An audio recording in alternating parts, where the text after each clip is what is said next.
Hello and welcome back to Exothermic Plays Games. I'm Exothermic and the date today is Tuesday, October 1st, 2024. I've been doing a countdown of my favorite video games of all time through each day of the year, and coming in at number 92 is FTL Faster Than Light.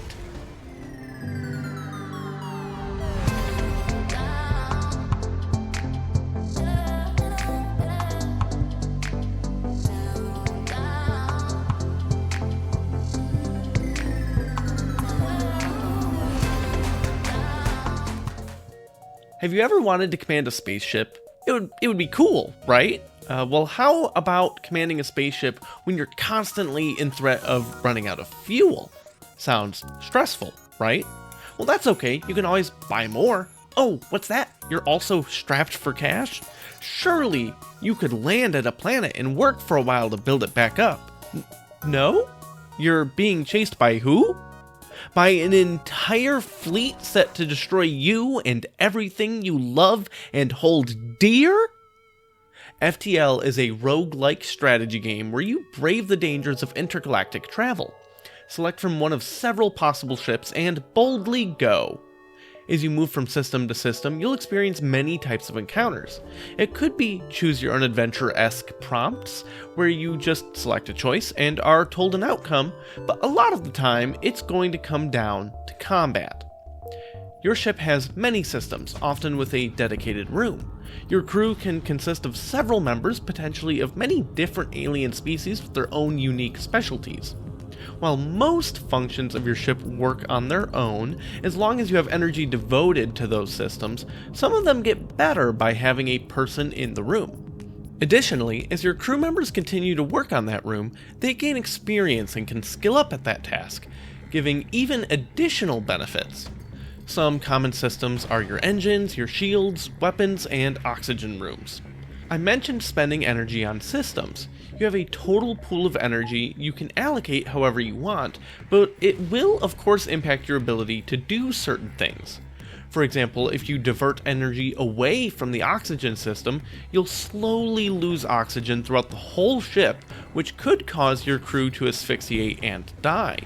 Each of your weapons take up an amount of energy slots from your weapon system, and you either click on the weapon or press the associated number in order to activate that weapon, and then click on where you want it to attack. There's a ton of different types of weapons with a variety of strengths and weaknesses. Some weapons temporarily disable shields, some bypass them entirely. Some damage the hull a ton, some mostly damage crew, or don't do any damage but disable the targeted system. Some weapons have limited ammo, and separately from weapons, there's drones. They work much like weapons do, utilizing energy in your drone control system instead, but they expend an item each time you use them, and you can't specifically target things with them. They just kind of go and do their thing. That's one thing where the different starting ships can help a lot, because you may have access to different upgrades right off the bat, helping with all of the unique strategies you can do. As you fight against enemy ships, it might be to the death. They also might offer a ceasefire agreement, if you want to take it, but you don't have to. Regardless, you'll usually get some money, fuel, and potentially more for your troubles. If things are going really poorly, hopefully you can just hold on long enough for your warp drive to be ready again, and you can jump away to, presumably, safety, or just something far worse and then you're screwed. Money is used for a lot of things. The easiest one is just upgrading your ship. You can upgrade everything, like your energy reserves, your maximum energy for each system, and even your doors. Every single thing on the ship can be upgraded at least once. Beyond that, however, there are stores you might find in your travels where you can, of course, buy supplies, weapons, upgrades, repair your ship, and sometimes even get additional crew members. Having more crew members is great to have all of the bonuses for your different systems running, but really, I like just having extra hands all the time, like for repairs. When you get hit from blasts, your ship may take damage along with your systems. Each crew member can work on repairing that area, and having more people in the room repairs faster. However, I often find that in the case of fires, it's better to just release it into space. You have blast doors that you can toggle by clicking on them, and if you create a path to the vacuum of space, all of the air will get sucked out and the fires die down.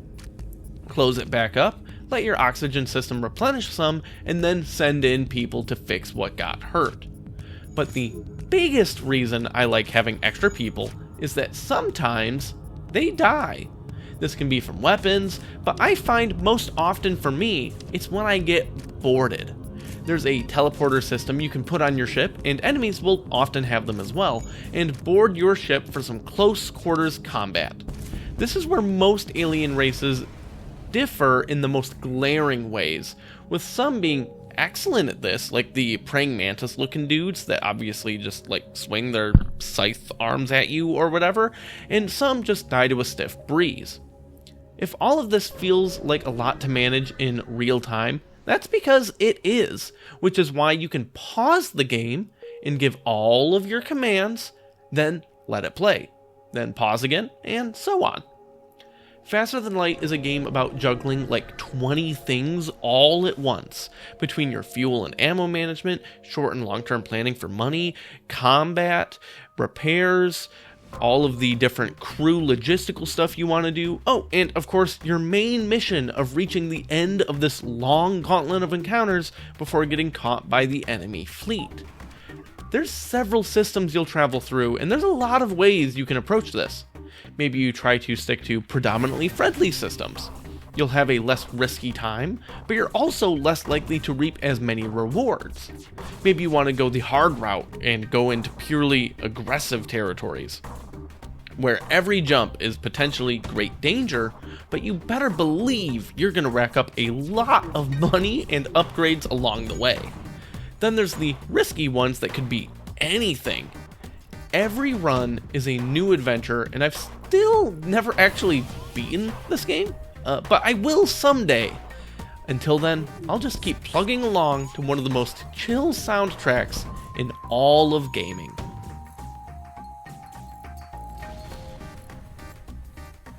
Join me tomorrow as I talk about my 91st favorite game, where Ben Brode cemented himself as one of my favorite game designers.